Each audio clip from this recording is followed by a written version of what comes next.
untuk langsung menyampaikan kepada jamaah untuk membentuk saf, langsung membentuk saf untuk di dalam masjid, baik di lantai 1 dan lantai 2. Pundak-pundak kita. Allahu Akbar, Allahu Akbar, Allahu Akbar, walillahil hamd.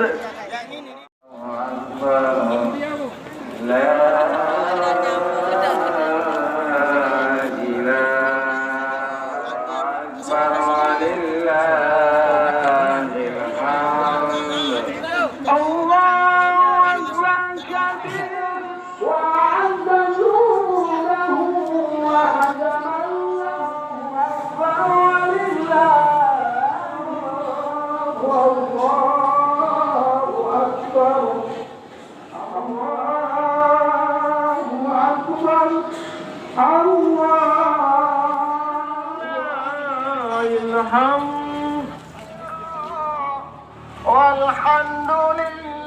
Untuk tetap memperhatikan protokol kesehatan. Sekali lagi, sehingga kita bisa menjaga jarak, tapi dengan tidak bersinggungan. Tidak perlu. Khotib utama kita adalah Ustadz Sabsiri Sarjana Hukum Islam. Beliau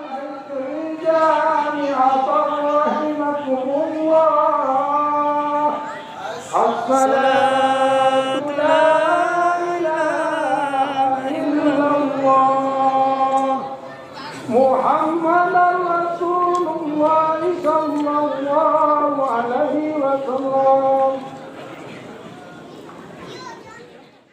Karihal musyrikun walau karihal munafiqun. La ilaha illallah wallahu akbar. Allahu akbar walillahil hamd. Terkait dengan kemuliaan orang yang mampu mensucikan dirinya, Allah Subhanahu wa taala menggambarkan dalam firman-Nya, "Wa man tazakka fa inna ma yatazakka li nafsihi wa ilallahil masir." Wa ma yastawil a'ma wal basir wala zulumat wala nur wala zillu wala harur. Dan barang siapa yang mensucikan dirinya, sesungguhnya ia mensucikan diri untuk kebaikan dirinya sendiri, dan kepada Allah lah kembalimu, dan tidaklah sama orang yang buta dengan orang yang melihat, dan tidak pula sama gelap gulita dengan cahaya, dan tidak pula sama antara yang teduh dengan yang panas. Pada ayat tersebut Allah Subhanahu wa taala membandingkan antara orang yang mampu mensucikan jiwanya dengan yang suka mengotorinya. Laksana orang yang melihat dengan orang yang buta, laksana terang dan gelap, laksana teduh dan panas. Sungguh sebuah metafora yang patut kita renungkan. Allah seolah hendak menyatakan bahwa manusia yang suci, manusia yang baik, manusia yang menang, manusia beruntung itu adalah mereka yang mau dan mampu melihat persoalan lingkungannya secara bijak dan kemudian bersedia menyelesaikannya. Mereka yang mampu menjadi lentera di kala gelap dan menjadi payung berteduh di kala panas dan hujan. Mereka ini pemilik agama yang benar, agama yang Hanafiyah wa al-Samha, terbuka, toleran, pemaaf, dan santun. Inilah agama Tauhid. Idul Fitri pada hakikatnya memberikan pesan kepada kita bahwa syariat Islam mengajarkan kepada kesucian, keindahan, kebersamaan, dan mengarahkan umatnya memiliki kepedulian sosial yang tinggi. Berat sama dipikul, ringan sama dijinjing, duduk sama rendah, berdiri sama tinggi, rukun dalam kebersamaan dan bersama dalam kerukunan. Segala kelebihan yang melekat di dalam diri manusia dalam bentuk apapun hendaknya disadari bahwa selain merupakan nikmat, ia juga sekaligus sebagai amanat, merupakan nikmat agar senantiasa disyukuri dan sebagai amanat supaya digunakan dengan sebaik-baiknya sesuai dengan ketentuan Allah Subhanahu wa taala. Hal yang demikian karena fitrah pada hakikatnya adalah gabungan dari tiga unsur kehidupan sekaligus, yaitu keindahan, kebenaran, dan kebaikan.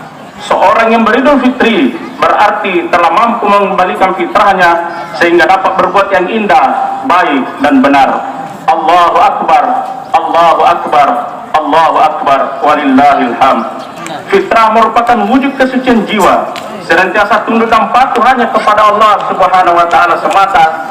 Namun sayang, keadaan manusia sekitarnya yang telah mempengaruhi perilaku, sikap dan pemikirannya sehingga tanpa diduga telah menodai kesucian itu, maka tanpa terasa, lambat atau cepat telah berubah dari ketauhidan menjadi kemusyrikan, dari keimanan menjadi kekafiran, dari yang lurus menjadi bengkok, dari kemuliaan menjadi kehinaan, beradab menjadi biadab. Demikian gambaran sabda Rasulullah sallallahu alaihi wasallam. Kullu mauludin yuladul alal fitrah fa abawahu yuhawwidanihi aw yunassiranihi aw yumajjisanihi. Setiap anak dilahirkan dalam keadaan suci, hanya kedua orang tuanya lah yang menjadikan dia Yahudi, Nasrani, dan Majusi.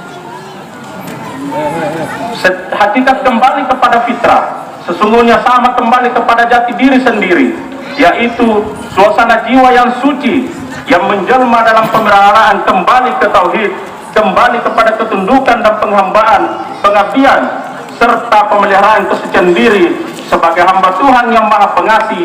Jika sekiranya di akhir bulan Ramadan kita merayakan Idul Fitri, tentu maknanya kesiapan untuk menjadikan momentum Ramadan yang telah berlalu sebagai proses pembersihan diri dan kesadaran akan urgensi kembali kepada fitrah manusia.